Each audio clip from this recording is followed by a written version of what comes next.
Hello everyone, my name is Ravi Gupta. I am from Intellicap India Agri and Climate team. Many thanks for joining this very exciting session on supporting climate smart agriculture with data-driven advisory curated by GSMA, the Global Mobile Trade Association. Without much delay, I'd like to introduce Jan Craig, Senior Insights Manager, GSMA. Jan leads GSMA Agritech work on climate, which focuses on how digital solutions can contribute to the climate resilience of smallholder farmers. He drives industry research and intelligence projects to uncover best practices in service development and business models that enable service delivery at scale. I request Jan to take over and lead this session. Thank you. Thanks so much, Ravi, and welcome everyone. Thanks so much for joining this session. Today we'll be discussing how data-driven advisory services can support smallholder adoption of climate-smart practices. Before we start, I'd just like to acknowledge our donors. This material is being funded by UK Aid from the UK's Foreign, Commonwealth and Development Office and is supported by the GSMA and its members. So we've got a packed agenda today. I'll start by presenting a few slides to sketch the context of today's discussion, after which we'll spend the majority of the time discussing with our four experts how they use data-driven services to enable climate-smart smallholder agriculture and the challenges and enablers they face in doing so in practice. So just a few slides on the GSMA and Agritech program. We're part of the GSMA, which is the Global Trade Association of the mobile industry.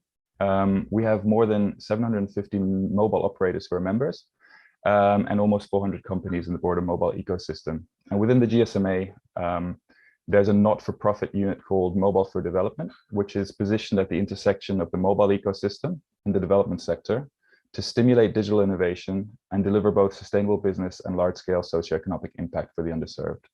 And all the work that we do under Mobile for Development is supported by donors. Within that sits the Agritech program. Our vision is to achieve equitable and sustainable food chains that empower farmers and strengthen local economies. And we do this by bringing together and supporting the mobile industry, agribusinesses, innovators, and investors in the agri-tech space to launch, improve, and scale impactful and commercially viable digital solutions for farmers in the developing world. And we do this through a range of activities. Our research and insights work informs the donor investor community, as well as service providers themselves, on the operational business models that have the highest potential for impact and sustainability. And our most recent report focuses on the intersection between data-driven advisory services and climate-smart agriculture.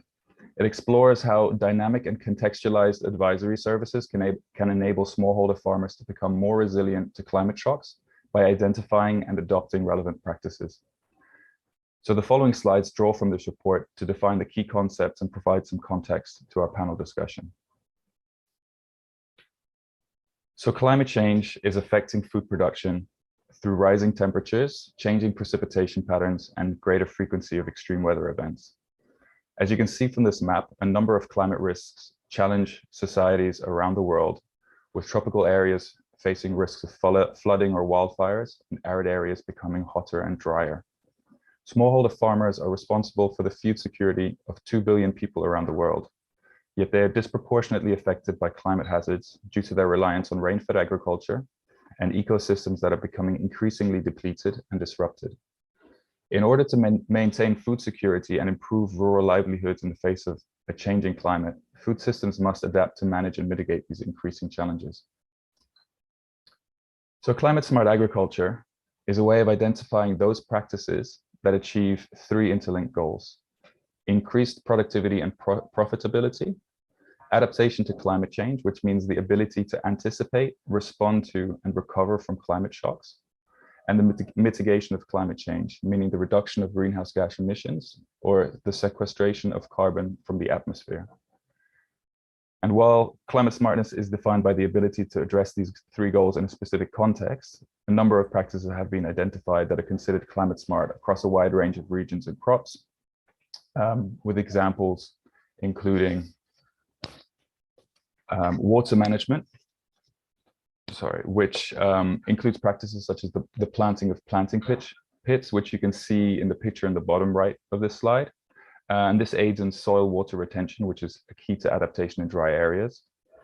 Intercropping 2 or more crops on one piece of land offers various benefits for productivity and adaptation. And it can also sequester carbon where trees and shrubs are integrated into the system. However, there are a number of barriers to adopting CSA practices faced by smallholder farmers, and unmet training and information needs affect over 90% of CSA interventions. And the context-specific information required to identify and implement climate-smart practices means that static crop calendar-based advisory services are no longer sufficient. So data-driven agricultural advisory services directly address these barriers. They draw on a variety of data sources, including satellite imagery, weather information, and farm profiles to provide dynamic, context-specific advisory services to support the decision-making of smallholder farmers.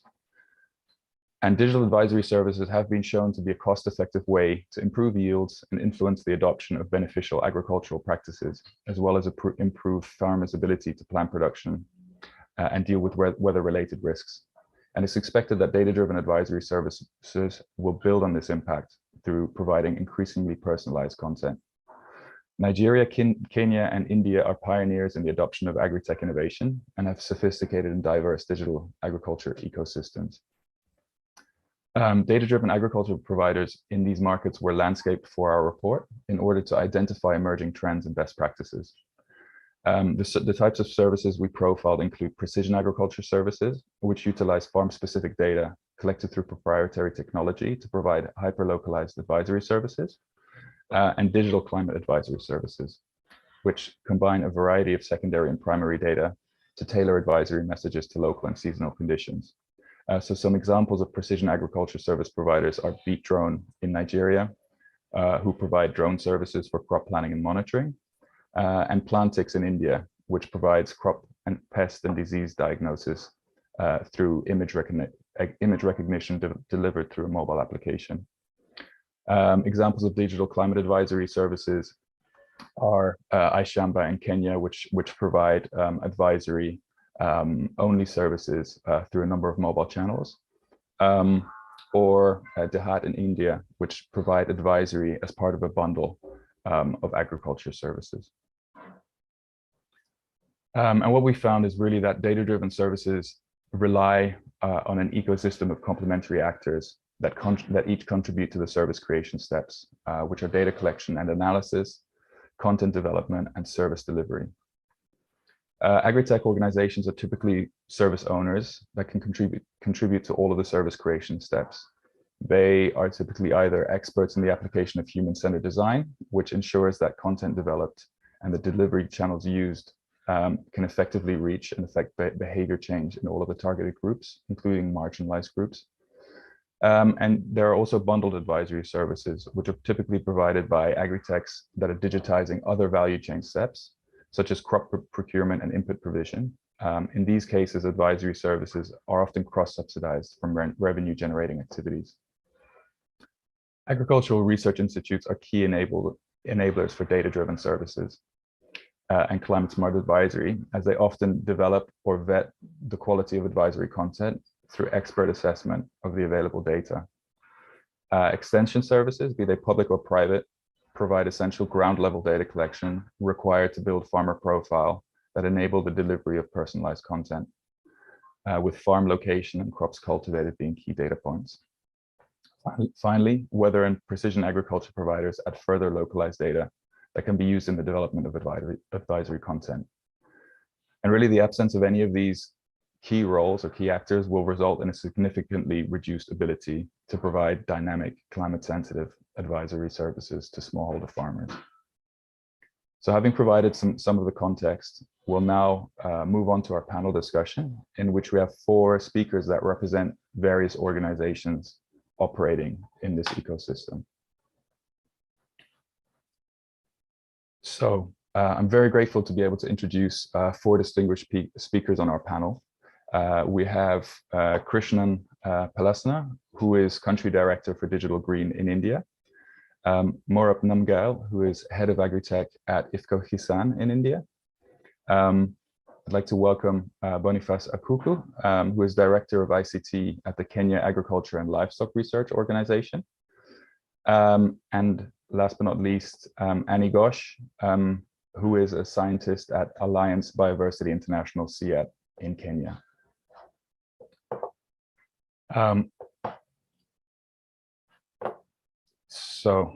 We'll go through 2 rounds of questions. First, to learn a bit more about the speakers, and how they use data-driven approaches to enable climate-smart agriculture, followed by a discussion of the challenges faced in practice and how partnerships can play a role in overcoming these challenges.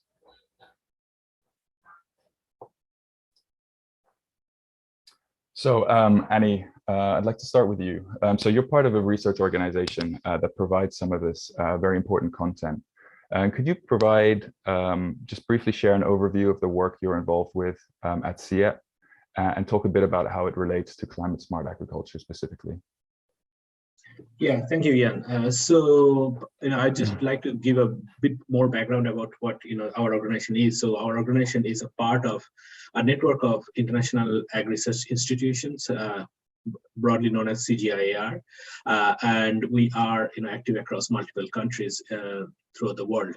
So as part of that climate-related work, we basically focus on 2 main components you can talk about. You showed a map, wonderful map that shows the major risk. So we basically produce that kind of information, but at a much more granular level, to look at through different climate analytics, recent climate data, what kind of the most prominent climate risk that are existing in different systems, right? So that's one of the major activity that we are involved in. And the second activity is more about, once we have known about the climate risk, then what are the different adaptation solutions that we can focus on? So, and CSA being a very important of that. So in this context, I would like to emphasize, or highlight 2 recent projects that we are currently involved in. So one is the Smallholder Adaptation Atlas. It's a project through the Bill and Melinda Gates Foundation, and also it has been, the recent goalkeeper report that came out from the foundation, the climate analytics, it actually draws from this atlas work that we have been developing. So it basically looks into the climate risk and solutions in the past, and also going forward, how is the climate going to change, and how is the different solution domains will change. So that's basically highlights the atlas basically highlights those different scenarios. It's focusing on Sub-Saharan Africa at this moment, and there are conversation on how to expand it to other parts of the world. The other activity is the Kenya climate risk profiles. So this is a work for the last 6 years that we have been doing, where we are basically contextualizing this climate risk in different counties, working with the different stakeholders from each counties, and also figuring out different climate smart solutions for the risk and the value chains they are facing. So you can see, the CSA is really cross-cutting through the different work that we are currently involved in. Thanks so much. Yeah, definitely. Sounds like you're focusing very much on this kind of vital activity, which is developing this content around understanding, what are the climate smart practices that are needed, and how can they be applied. And what we found actually in our research is that often, it's not always available, certainly not for all the different value chains and all the different geographies. Could you just talk us through the process of, what it takes and what you do to develop this climate smart content, including some of the data sources and the challenges that you encounter? Yeah, sure. So the key question here is to better understand, what works where, right? Like any other solutions, we need to find the context. So that's what the major challenge is, because for this Kenya climate risk profile that we have been working on, it took us 6 years, because we wanted to go to each of the county.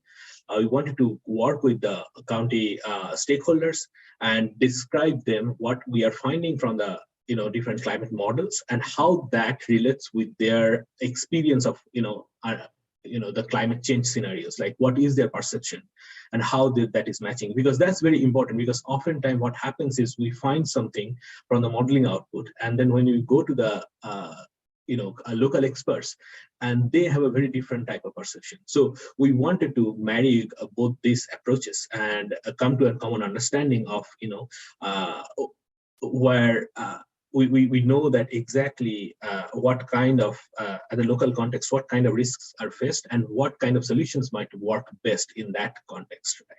Because we cannot go somewhere and suggest irrigation where there is no water sources.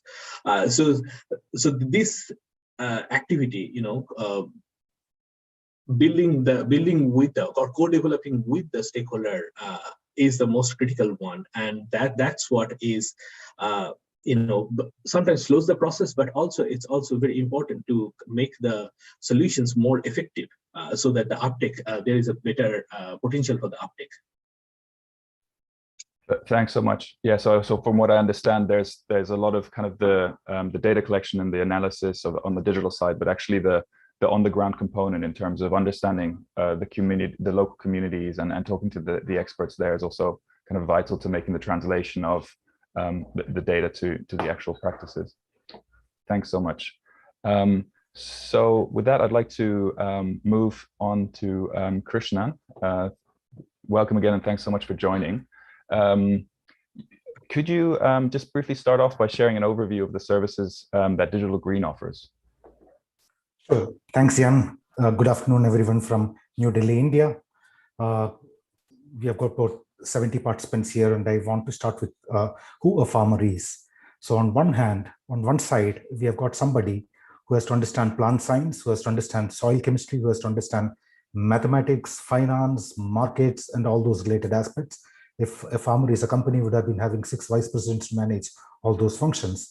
On the other side of it, the same farmer is expected to ensure the local food security, generate employment at the local level, ensure productivity, as well as contribute to rural economy. Now, there is enormous responsibility on a farmer who is herself quite poor and increasingly fighting the complexities, uncertainties, and the challenges of the world. So if you are able to ensure that the farmers are prosperous, it is going to have a multiplier effect on the overall society itself. And the mission of Digital Green is to work with those small and marginal farmers to prosper by using technology and data. We are a global not-for-profit based out of headquartered in California, state, USA, and we are working across 9 countries and have reached over 3.5 million farmers, working very closely with the governments, including building the capacity of extension system by training and increasing the skill of about 40,000 odd people. There are 3 pathways to our work. First is we are offering targeted advisories to digital tools and platforms so that the farmers are able to produce better and they are able to navigate the value chain. Secondly, we are building the capacities of farmer collectives to organize their data, own it and control it for their own benefit.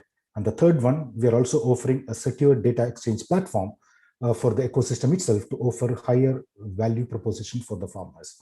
So this is what we do as an organization, in which the gender and climate are cross-cutting initiatives. Whatever we do, these things are addressed. In addition to that, climate smart agriculture holds a special place in the organizational priorities, and we are having dedicated programs around climate smart agriculture. This is about us. Thanks so much, Krishna. That's a very clear overview, and really comes through strongly that you are kind of on the farmer-facing side and really kind of specializing in understanding how to empower farmers there. Could you just talk a little bit more about how this empowerment works and how you're working towards behavior change, and maybe provide some examples of how your services encourage CSA adoption among smallholder farmers? Sure.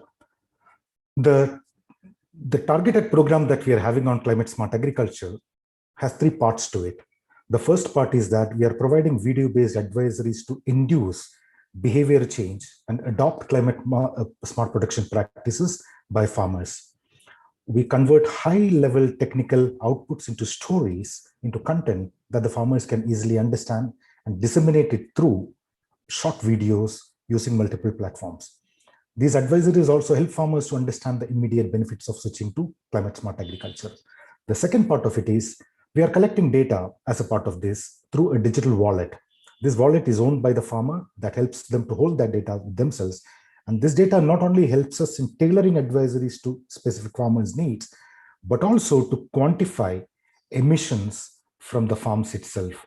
And these emissions, when we are comparing it over a period of time, also helps us how these farming practices, how climate smart farming practices are helping to reduce carbon emissions from the farm sector. And the third part of it is how to use this data for the benefit of farmers themselves in terms of accessing premium markets, ensuring certification, even including carbon credit in the days to come, and for which we need a reliable, trustworthy data that is for the ecosystem. So these are the three parts to what we are doing. And specifically talking about advisories, few things that we have understood is, number one, if a farmer has to change the behavior and switch to climate smart practices, they need to find immediate benefit. So how do we show tangible benefits that will motivate the farmer to immediately switch? And the first benefit that comes across is reduced input costs, reduce fertilizer, reduce land management practices costs, reduce labor, and reduce water usage. That's an immediate benefit that they're able to find. And the second thing is that we cannot have a one-size-fits-all solution. Every farmer's context is very different.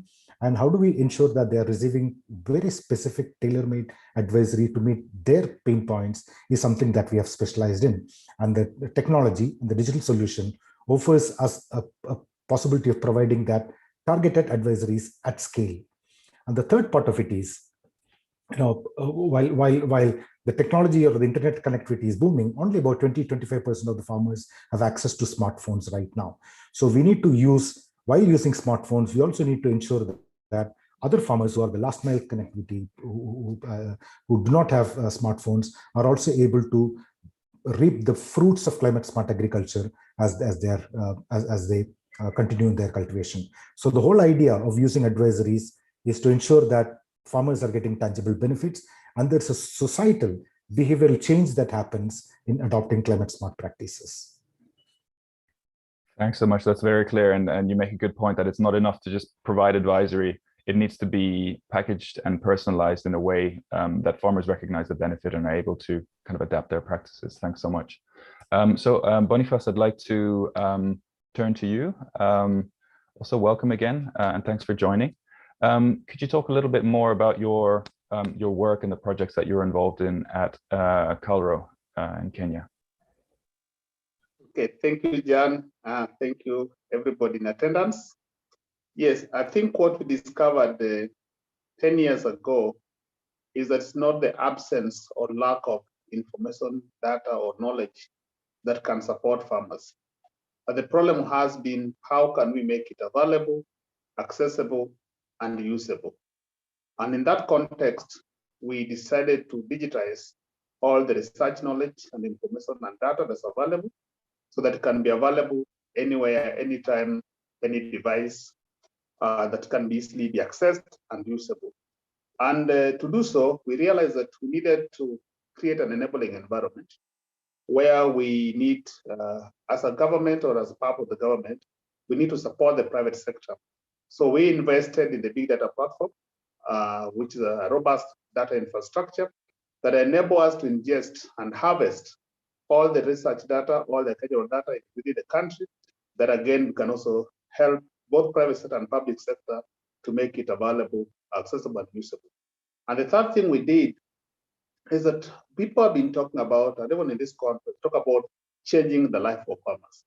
The question then is, how do you change the life of a farmer you don't know, somebody you don't know? And for us to be able to properly understand the farmers, their pain points, their capacity, we embarked on digitizing and georeferencing, geomapping, profiling those farmers, so that we can understand the environment, have the GPS going on their farm, so that we can be able to understand the climate conditions of their farm, the weather conditions in their farms.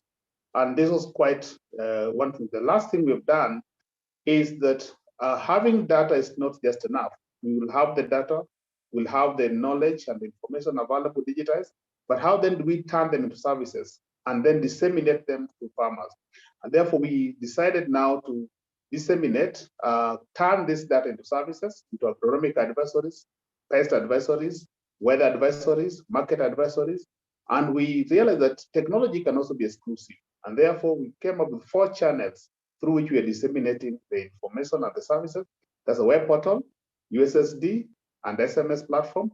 But also, what about farmers who do not have smartphone? We also have a call center by which they can call in, which is IVRS integrated, where they can either speak to, get response from automatic recorded system, or they can speak to agent. That's what we're doing.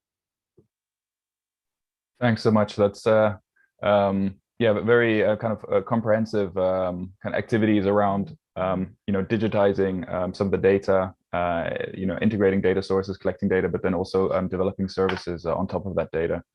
Could you just talk maybe a little bit more into kind of how this data is feeding into enabling climate smart agriculture within the work that you do? Yeah, climate is at the center of what we're doing because the climate has changed and therefore agriculture has changed. We all know that we need to ask the few questions. How do you produce more? Because by 2050, the world needs 70% additional food production. But the question that begs in the wake of climate change, how do you produce more with less water, less land, less fertilizer, less chemicals, and not hurting the environment? And therefore, whatever we're doing, we must take care of climate. And therefore, what we're doing is that we decided to integrate the different data sets from weather, from climate, from market, from research, from farmers, so that we are able basically to analyze this data, be able to come up with the predictive predictions, be able to come with prescription, and which we now turn to advisories. For example, we have a platform that gives weather forecast accurately by 3 by 3 kilometer radius, which is basically covers your farm. We can also give you advisories based on your farm. And we are using satellite data, which gives chance and amount. But the challenge is we just tell farmers it's likely, how likely is likely. And therefore, we are using climate technologies where we're using big data analytics, deep learning, to be able to analyze, run models, run analytics, be able to analyze and precisely give advice that can address climate change effects. For example, farmers need to know whether it will rain or not, the chance and amount. Number 2, they need to know what to plant where or what to keep where if they're livestock farmers. And therefore, we run another model we call the selector, which help you to know what you can plant, when and where and how. So that's how we're integrating the climate solution into the whole ecosystem. Thanks so much. So I hear a lot of effort is going into localization and being able to forecast and predict kind of weather hazards and weather events in order to provide efficient advisory. Thanks so much. So Marap, turning to you now, also welcome again and thanks for joining. Thank you, Jan. Thanks. Yeah, could you just start off by maybe just introducing the kind of work and the services that is offered by IFCO Kisan? Sure. So good morning, good afternoon, and good evening to all the viewers across the timelines. Before I start, I'd like to really appreciate in the points that made by my colleagues, Mr. Christian, Mr. Boniface, how a farmer, staying in a rural place is expected to do a lot of things, whereas he or she is the least empowered person. I think that's got to change, and we believe with all the efforts a lot of our people are doing it can change, and soon a lot of things are improving, at least something that I can say. So about IFCO Kisan, I work for IFCO Kisan. We are a subsidiary of Indian Farmer Fertilizer Cooperative, one of the largest rural cooperatives of India. We're connected with almost 1/3 of the rural population directly or indirectly through our products and services. As a group, we have been serving the farmers for over 50 years. We are united by the passion of farming better and an unwavering commitment to support the farming communities across the country. Every day, we touch thousands of farmers in the most efficient and sustainable way possible. Our model is very simple. We empower the farmers with curated contextual farm advisories in the local language on daily basis. And we do it in both voice and text form. And we're perfectly capable of disseminating across the platforms, so be it voice calls, SMSs, social media, any other platform that you can talk about, we're capable of doing it. We want to reach the right audience through the right platform as well. And our journey in the tech perusal has been kind of evolutionary, I would say. And as we realize that gathering data about the farmer, not just about the farmer, but about the farm dynamically is very critical to efficiently curate the advisories per farmer basis. Given the scale that we're operating at, it becomes more than important for us to gather those farm-based data points. We serve around 4 million farmers on what we call a green SIM card. It's a very simple platform where the communication happens to a farmer. Any farmer using a basic feature phone can be empowered with these customized advisories on real-time basis, almost daily basis as well. Then we have another 1 million farmers on our mobile app, where again, the chances for us to gather a little bit more data points, and so that our curation, our service becomes much more critical and much more efficient in that cases. And then we have journeyed towards another platform which we call it Krishi Devgyan. If I translate in English, it means something like farming knowledge by God. So by God, we meant to say something which is coming through the AI. So it's something that we have utilized AI sees at the back end when these recommendations are coming automatically without much of an influence by our experts. So we have around 40,000 plus acres across the country from where we gather near real-time data points through the remote sensing, IoT sensors and all. Thus, we're able to predict certain things better, suggest something better, and forecast some things better. Now, as an Agritech company, as I said, we've been there for long. We understand that the last mile farmers are not really benefited by the Agritech wave in India. We realize this too. And our answer was that only a technology cannot be answer to this problem. A hybrid assisted model of tech and traditional know-how, an on-ground staff is something that is actually required, is what we believe. And with the climate change actually questioning or testing the farmers' knowledge on all these things, we believe that tech is becoming more and more important. So we have graduated from an only advisory service to an agency offering turnkey backfill solution to agribusiness and across the stakeholders. We play farmer remains in the center of the whole ecosystem, so that we benefit them more. In this pursuit, we have taken up various programs. We've looked at various other programs which can really help us do this particular work. We found that there is a lack of trusted organized brand who does this work. And most of this work is currently done by middlemen who are scattered, unorganized, and keeping the farmer away from the market and business know-how.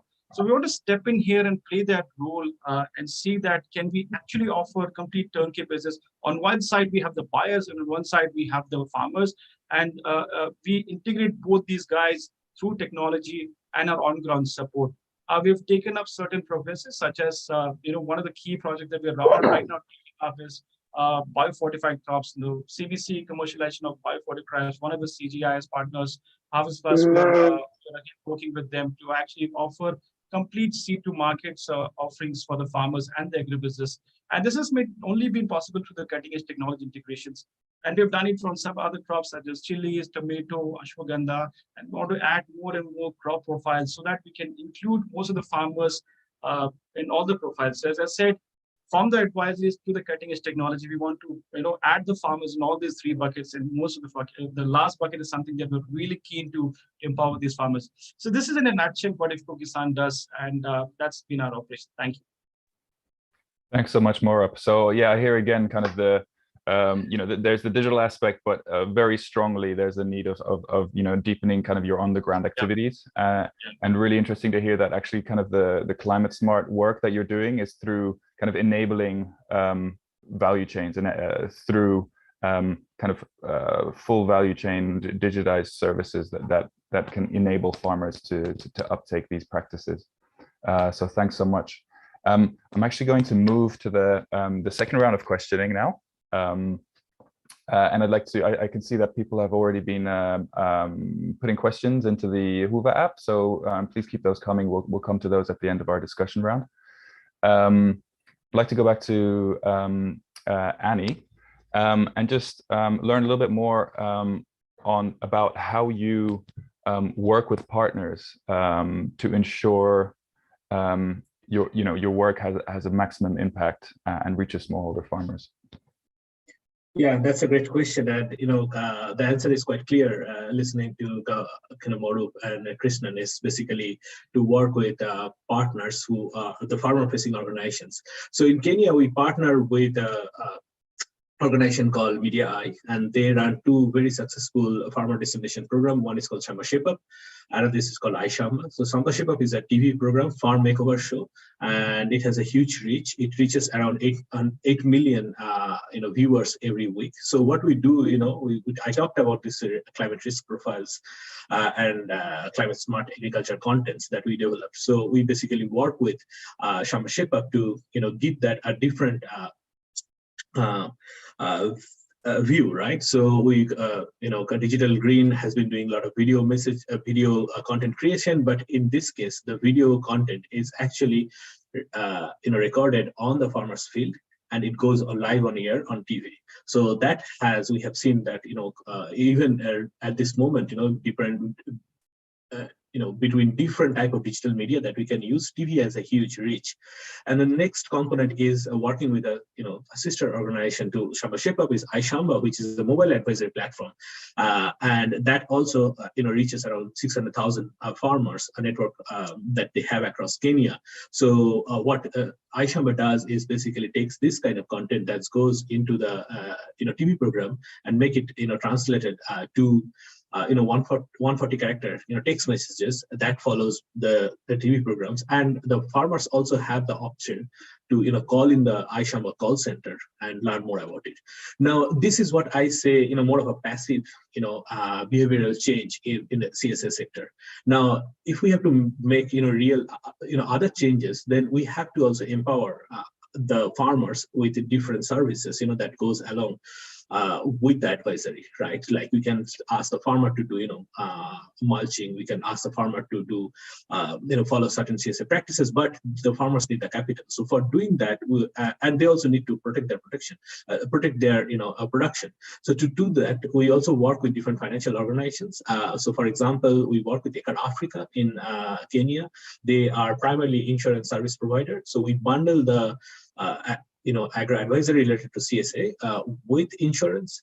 Also, we work with companies like ECLAF who are and Financial Access who are developing different lending products. So we have been working with them to develop climate smart lending product, mainstreaming the climate change into or climate risk into the lending product itself. So that's kind of a new innovation that we have been focusing on. So these are some of the examples of how we are maximizing our impact, translating the research into something that is more usable for the farmer. Thank you. Thanks so much, Annie. So again, the importance of bundling services and actually enabling farmer behavior change is coming through again there, and kind of echoing what Marup was talking about earlier on. Just as a research organization, I understand that evidence on CSA impact is quite scarce, but actually quite important to identify best practices and also kind of enable for more investment into this field. Could you just talk maybe very briefly to the role that research institutes, Agritech providers, and other actors in the ecosystem can play in building this evidence base? Yeah, that's a great question, and I don't know if there is a simple solution to that, because what we want to have here, the reason we sit in a very unique position, because we have this kind of communication or collaboration going on with the farmer-facing organization, the public sector organization, the investment donors. So what we feel like is we lack the data, right? So we need to have, mainstream the kind of infrastructure that Digital Green has been, working on. Like, farmers should own their data, and they also get the benefits when the data is being used, for in fact developing solutions that will be used by farmers, right? So I think the biggest challenge we have is how this data can flow between different organizations, but also maintaining the data privacy and other related concerns.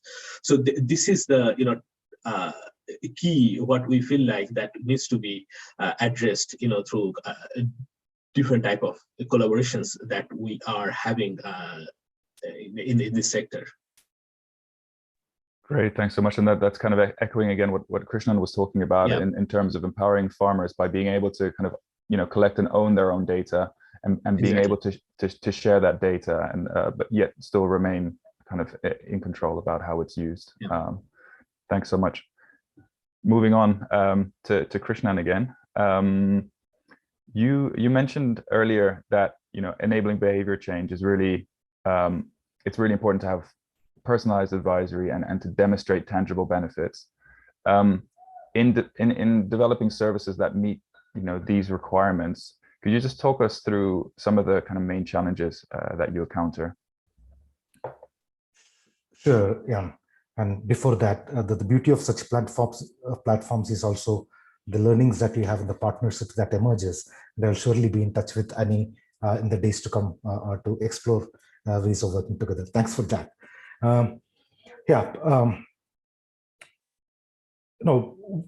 What climate smart agriculture requires, as I mentioned earlier, is there is no one size fits all solution. Even if we take a particular commodity, the soil type, the weather, the agricultural practices change even from district to district in India. That the diversity and the variety and the fragmented nature of small holding or small scale production in India or anywhere in the world for that matter requires very specific, precise, targeted information to go. And what are those challenges that happen around the way? Number one, in any advisory, I mean, all experts will agree, content is the king, right? And you cannot have a content that is centrally produced and then distributed mass scale across the nation or across the geography. It has to be very specific, very localized. And we have methods of how to do that, how to come out with that localized content and yet use technology to ramp it at scale, right? So that's number one. So content generation, continuous content generation that is locally understandable, that is locally relevant, that meets the requirements of the local people and address their problem is one challenge, right? The second challenge is data, right? In spite of we all agreeing that data is so crucial for any climate smart agriculture application, continuous flow of trustworthy, enriched, timely data that will not only help farmers to access information and advisories that are relevant to them, but also help farmers to reap the benefits of that data or monetize that data at a later point of time is very crucial, right? And it's very important for us, for the ecosystem, to build that confidence among farmers, to help them generate timely, accurate data on a regular basis, right? And here, specifically around climate smart agriculture, what we've noticed is that we don't need static data.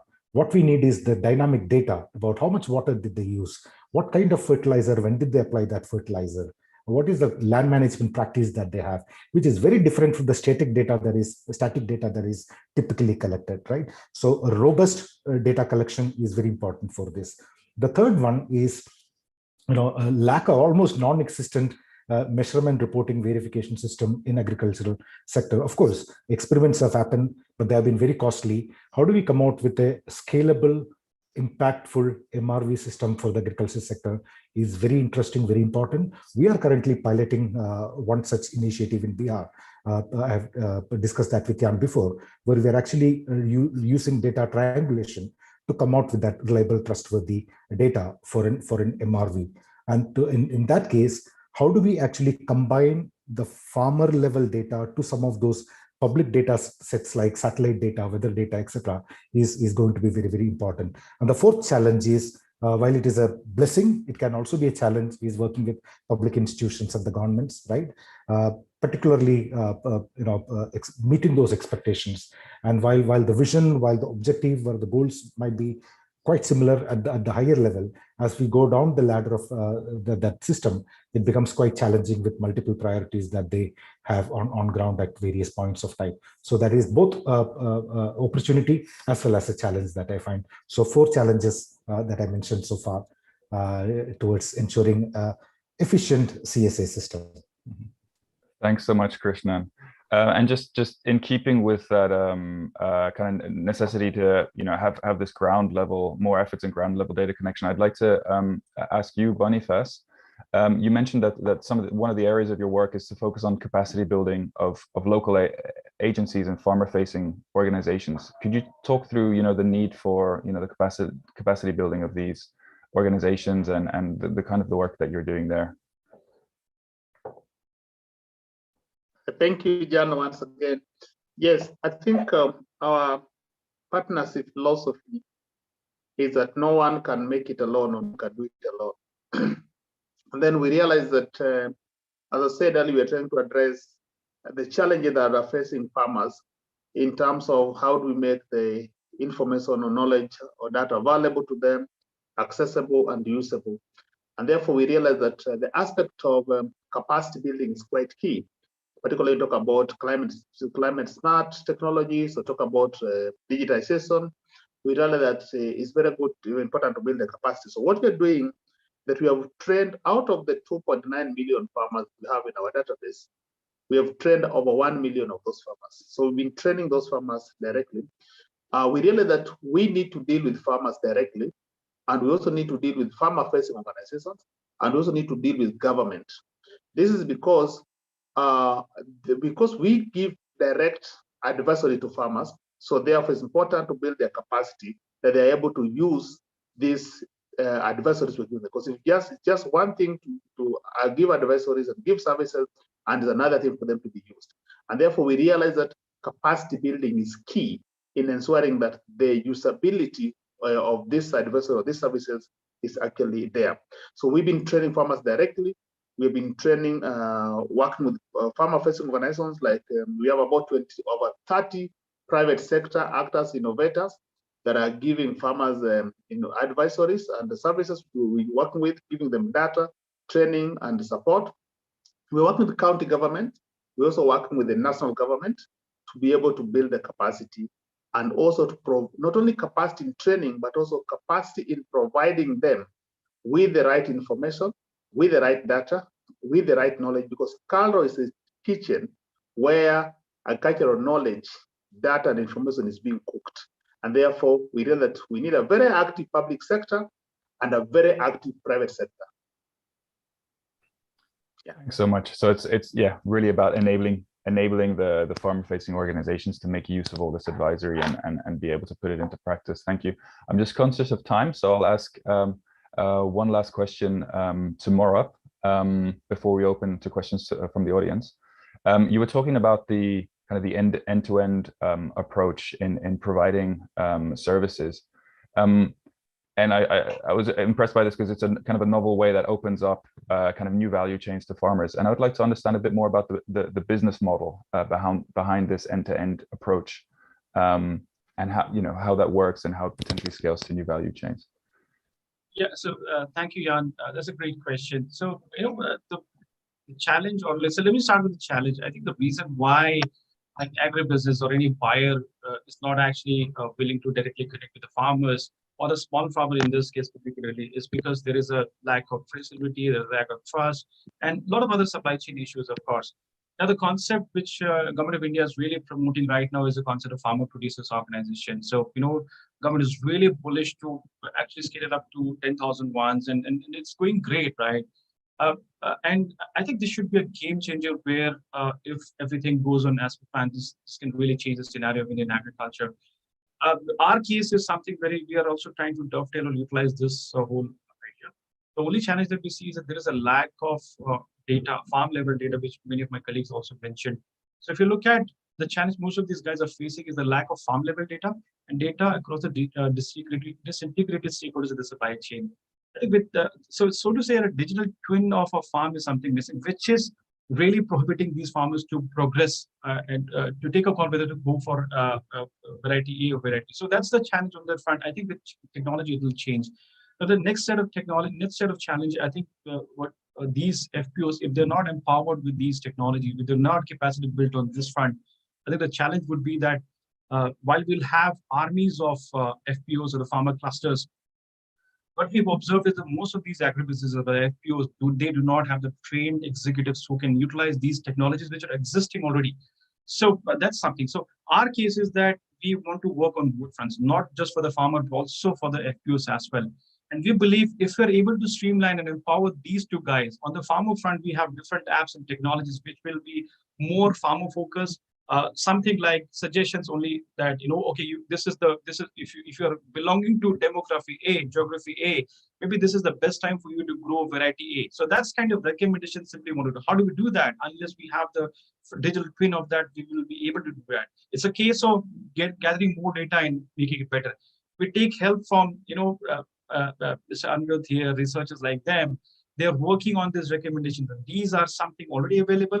And what we do is that we try to get those things, make it reach to the last mile and make it public so that as many data points we gather. So that becomes empowerment on the farmer side. On the FPO side, which is a which is a consortium of these small farmers, if we are able to empower them with these things, if we are able to train these guys on using these technologies, I think that could be a game changer. This is exactly what we're doing. And once we're able to establish these two connections, these two chains, our case is that we just go to buyers. So buyers, a lot of people, agribusinesses, we have chatted with them. Then they said, okay, the only reason we are not doing is the consistency. It's completely unorganized. And now that we have this unorganized thing, and everything is traceable, all the digital twins are available, their confidence goes higher. And it becomes a case of them actually saying that, okay, this is the kind of right specification, right parameters, right quality that we're looking at. We're looking at IPF, we're looking at gap. And then we go back to these farmers and ensure that, okay, this one needs to be done. And with the help of technology, we are able to do this.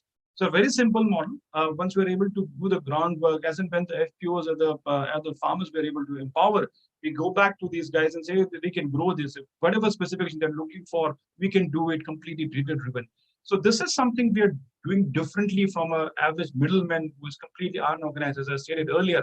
In the process, while we're doing a similar activity, what we're actually doing is that we're actually empowering the last mile farmer. And as an add-on, I think there was somebody put it in a chat box as well. What about the carbon credits? This is a good opportunity for us to actually, sustainably empower these technologies, because these are coming at a cost. And we believe that with the kind of traceability or the digital twin that we're able to generate per farm wise, we are now looking at add-on offers such as carbon crediting in something, and which can really benefit across the stakeholders again.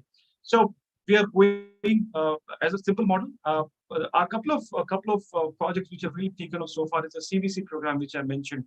The beauty about this project is that this is a complete variety, which is not only going to fetch them a premium, which I'm hopeful about, but also really, this is also benefiting on the nutrition revolution side, because our biofortified variety will offer any farmer an addition of, let's say, 20 to 30% more ppm. That could be of iron, zinc, and other varieties. And what happens is that an average farmer, whatever total production is, they tend to keep 10 to 20% of the produce for their own consumption. So if they grow such a kind of produce, we're not only benefiting them by the whole supply chain correction, but in the process, we're also benefiting their nutrition and their health part as well. So that's how we work. We want to build a connection across the chain. We go back to the agribusiness, get the demand, and then we fulfill a contract. So yeah, very simple work. Thank you. Thanks so much, Morab. Okay, now I'd like to quickly shift over to some of the questions that have come from the audience as time is running short. So the first question that kind of sticks out to me is, what is the panel's take on the choice overload faced by smallholder farmers in selecting technology providers to work with? And what are some of the ways in which smallholder farmers can be made aware of new climate smart technologies? So I guess perhaps let's focus on the first question. So choice overload faced by smallholder farmers in selecting technology providers to work with. Maybe I can pose that to Annie. Is this kind of an issue that you see happening in practice? And yeah, how does one deal with that? Yeah, that's a good question. So it's very difficult to answer because it depends on the region we are working in. So far in Kenya, right? Like I can say that probably not much out there in that respect. But when it comes to the country, like India, it might be a situation where you have so many actors, and so unfortunately, we don't have Yelp or Google review system for the for the APOs or the service providers. I think there at this point this whole ecosystem is growing, and there may not be oversight. But at near future, when there would be, enough government intervention, government interest, there might be, opportunities to resolve this issue. But right now, I think this is not a problem. I think this is something we should have as much as possible, and then let us see if it becomes a problem. In the African continent, I can even generalize from Kenya to other countries. But I'd also like to hear from the Indian colleagues what they think. Thanks, Annie. Perhaps just in the interest of time, I'd like to just move on to one other audience question, because it's touching on a theme that's already been discussed, which is around carbon credits being issued for climate smart agriculture practices. And I know, Krishnan, that this is kind of an area of work that Digital Green is focusing on. Can you just maybe briefly touch on kind of where you are with that, and what the hope is that carbon credits can achieve for smallholder agriculture? Sure, thanks. Of course, we are very keenly studying the emerging regulations and policies around carbon credit in India, and I think government has already come out with the necessary guidelines towards a carbon market in India, and it is expected that within a year or so, we are going to have a very clear regulation policy around carbon credit, right? There have been experiments in the past on helping the farmers to or using the farm level data actually to avail carbon credit, but those credits was actually more used by the intermediary organizations than the farmers themselves, right? What we are now trying to do is that the pilot that we are doing in the state of Bihar with about 30,000 farmers at this point of time is that how farmers themselves can actually benefit or monetize the data that they are holding, right? And that data that they are holding is through what we call as a data wallet, which gives them the option of even sharing the data or having consent or built-in consent to share the data with whom they want, rather than somebody else collecting and using the data on behalf of farmers themselves, right? So I would rather suggest there is no clarity in terms of how it's going to emerge, but keep this, watch this space for the next few months or so. I think there is exciting times for carbon credit in India in the farming sector. Mm-hmm. Thanks so much. Indeed, it is a very exciting space. I feel there's a lot of buzz around it, but still kind of no crystallization of kind of how that solution is going to look. So yeah, we'll definitely be keeping an eye on that. Unfortunately, that brings us to time. And yeah, with this limited time, we're of course only able to touch on a number of themes relevant to this space. And I can see in the chat also there's quite a few questions, so a lot of interest there. Unfortunately, we won't be able to address those. But thanks so much for the input. And if you're interested in learning more about this topic, please do go to the GSMA website under Mobile for Development Agritech, where you can find our report and read up more about this. I'd just like to finish by thanking the panel once again for your time and for your contribution to this session. I think it was a really interesting discussion, and many thanks again to the audience for your interest and for the questions that you've posed. So with that, I'd like to wrap up the session. Thanks so much, everyone, and please feel free to reach out to me via the Hoover channel to continue the discussion if you're interested. Thanks so much, everyone. Thank you. Thank you. Thank you.